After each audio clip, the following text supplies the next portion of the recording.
अस्सलाम वालेकुम स्टूडेंट्स, कैसे हैं आप सब लोग। अल्लाह पाक से आपकी बखैर आफियत ज़िंदगी की दुआ है कि आप अपने अपने घरों में शाद और आबाद रहें।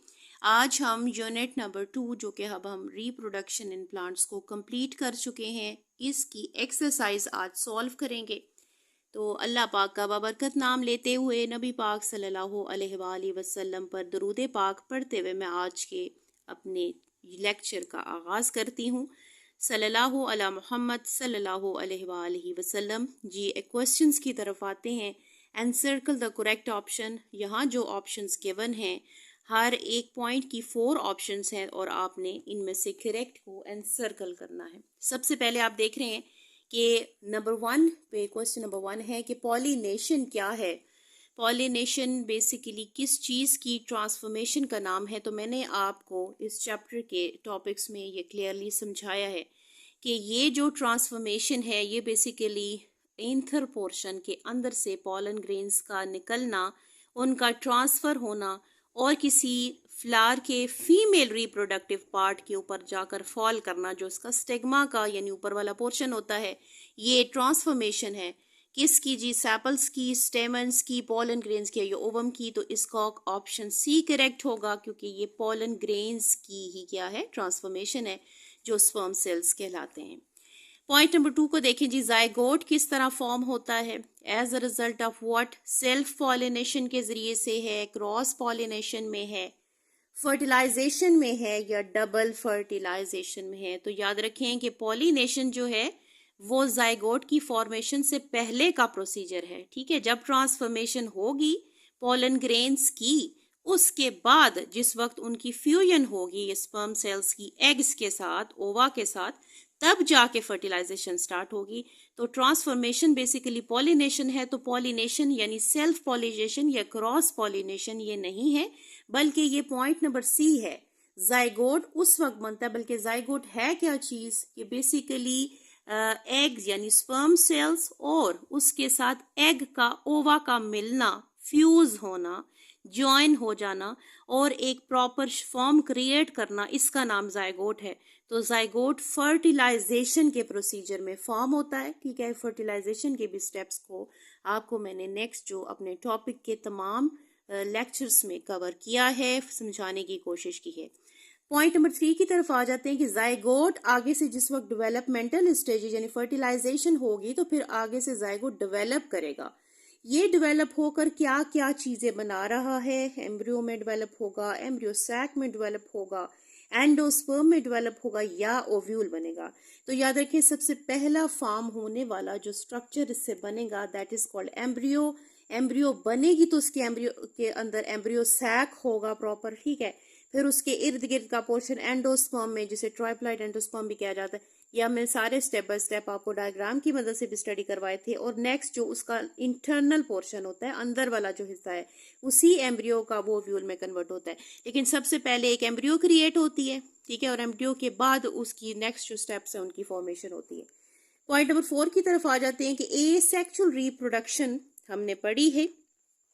इसमें किसी प्लांट की स्टेम को सॉइल के अंदर बरीड कर दिया जाता है नियर द पेरेंट प्लांट से, यानी उसकी प्लांट जो पेरेंट प्लांट होता है पकादा ग्रो हुआ, वो उसकी किसी स्टेम को पकड़कर उस सॉइल के अंदर वो कर देते हैं और ऊपर जो है ना उस मट्टी वगैरह जो के डाल देते हैं। तो वहाँ इस प्रोसीजर को क्या कहा जाता है? इस प्रोसीजर को लेयरिंग कहते हैं। ठीक है, ना ये बडिंग है, ना ये कटिंग है, ना ये ग्राफ्टिंग है। ये तीनों जो प्रोसीजर्स हैं मैंने आपको समझाया था। इसमें कोई भी सेक्शन या कोई भी पार्ट जो है किसी प्लांट बॉडी का कट किया जाता है जिसमें एक नोड मौजूद होती है, उस नोड के अंदर बड होता है, ये बडिंग है। बडिंग से ही प्लांट बॉडी क्रिएट किया जाता है। इसके बाद कटिंग क्या है जी? किसी प्लांट बॉडी की स्टेम को कट करके उसको सॉइल में सो करके ग्रो कर दिया जाए, ये कटिंग के प्रोसीजर में आता है। ग्राफ्टिंग भी सिमिलर यही प्रोसीजर्स हैं। तो पहला जो पॉइंट है, पॉइंट नंबर ए, ये सही होगा, ये करेक्ट ऑप्शन है लेयरिंग की।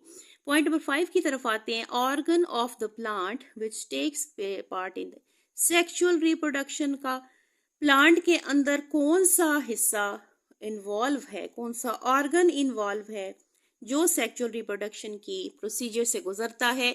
तो ये रूट का ऑप्शन गिवन है, स्टेम है, लीव है या फ्लावर है। तो आप देखें कि हमेशा जो फीमेल रिप्रोडक्टिव पार्ट है वो बेसिकली क्या है जी, जिसके 3 पोर्शंस में जो कन्वर्ट होता है, कार्पल का एरिया होता है, वो फीमेल रिप्रोडक्टिव पार्ट क्या है, फ्लावर है। तो फ्लावर ही का वो जो इंटरनल सेंट्रल पोर्शन है, जिसका मैंने आपको डायग्राम से भी 12 स्टडी करवाया कि उसका ऊपर वाला हिस्सा स्टेमन कहलाता है, फिर वो एक लॉन्ग ट्यूब क्रिएट करता है, नीचे ओव्यूल का पोर्शन होता है, उस ओव्यूल से फिर बाकायदा मैचुरेशन होती है, जहाँ पे फ्यूजन हो रही है और सारा जो प्रोसीजर जो है ना वो टेक आउट हो रहा है, वो फ्लावर के अंदर टेक पार्ट होता है। पॉइंट नंबर 6 की तरफ आ जाते हैं। Structure, the structure which is helpful to carry sperms to the ovary. कौन सा स्ट्रक्चर जो है जिसकी मदद से स्पर्म्स ओवरी की तरफ जाते हैं, तो ये बेसिकली पोलन ट्यूब है, ठीक है। वो सबसे पहले स्टिग्मा के पोर्शन पर फॉल होगा स्पर्म सेल, और उसके बाद वो इलोंगेट करते हुए एक ट्यूब क्रिएट करेगा, ट्यूब जाके ओव्यूल वाले पोर्शन को मिलेगी, और ये क्या लेकर आया, ये पेयर ऑफ स्पर्म सेल्स लेकर आया, जिसमें एक जो है जो स्पर्म सेल है वो एग के साथ फ्यूज हो जाएगा, और दूसरा जो आपको पता है जिसमें एम्ब्रियो सैक और सारा प्रोसीजर था वो फ्यूजन करेगा पोलर न्यूक्लियाई के साथ। तो ये एक पोलन ट्यूब के जरिए से ये वो स्ट्रक्चर है जो इसको मिलाएगा, यानी स्पर्म को ओवरी के साथ यूनियन करवाएगा। पॉइंट नंबर 7 है जी, which is the example of natural vegetative propagation. कौन सी इस पॉइंट्स में से नेचुरली वेजिटेटिव प्रोपगेशन को रिप्रेजेंट करती है। पॉइंट नंबर ए है runners, which is growth into a new plant, budding है, कटिंग है और ग्राफ्टिंग है। तो आपको पता है कि ये जो बडिंग, कटिंग और ग्राफ्टिंग है, ये तीनों के तीनों क्या हैं, ये आर्टिफिशियल प्रोपगेशन के प्रोसीजर्स हैं। तो पॉइंट नंबर ए यानी रनर्स जो हैं, जो ग्राउंड के ऊपर हमें रन करती हुई कोई ब्रांच नजर आती है, स्टेम में कन्वर्ट होती है, जिसमें ग्रासेस की एग्जांपल्स हैं और स्ट्रॉबेरीज के प्लांट्स हैं, ये जो है एग्जांपल, ये हमें नेचुरल वेजिटेटिव प्रोपगेशन में नजर आती है। पॉइंट नंबर ए की तरफ आते हैं, production of new plant from underground stem.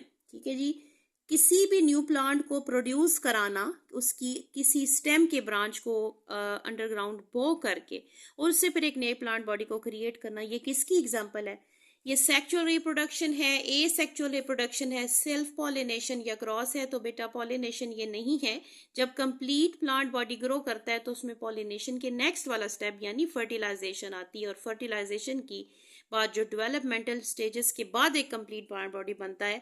तो ये जो प्रोसीजर है ये ए सेक्सुअल रिप्रोडक्शन है। ठीक है जी, सेक्सुअल रिप्रोडक्शन में इस तरह प्लांट को हम ग्रो नहीं करवाते, उसकी नई स्पीशी को नहीं क्रिएट करते कि उसकी ब्रांच को लेकर हम उसकी किसी भी एक हिस्से को लेकर सेक्सुअली रिप्रोड्यूस नहीं करवाते। तो ये जो प्रोसीजर है इसमें ऑप्शन नंबर बी करेक्ट होगी, ये ए सेक्सुअल रिप्रोडक्शन है। पॉइंट नंबर 9 की तरफ आ जाते हैं कि fusion of a sperm with 2 polar nuclei. ठीक है, मैंने इसको थोड़ा ब्राइट किया है।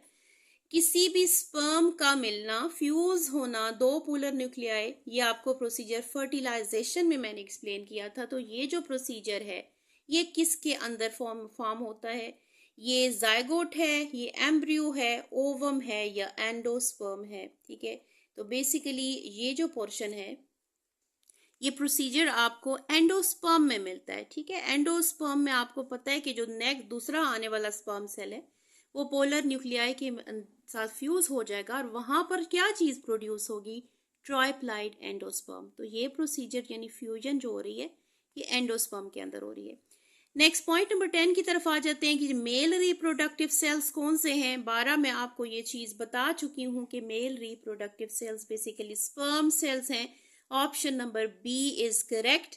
तो ये इस तरह आपका जो एनसर्कल वाला पोर्शन है 2.1 क्वेश्चन वो इस एक्सरसाइज का कंप्लीट हो चुका है।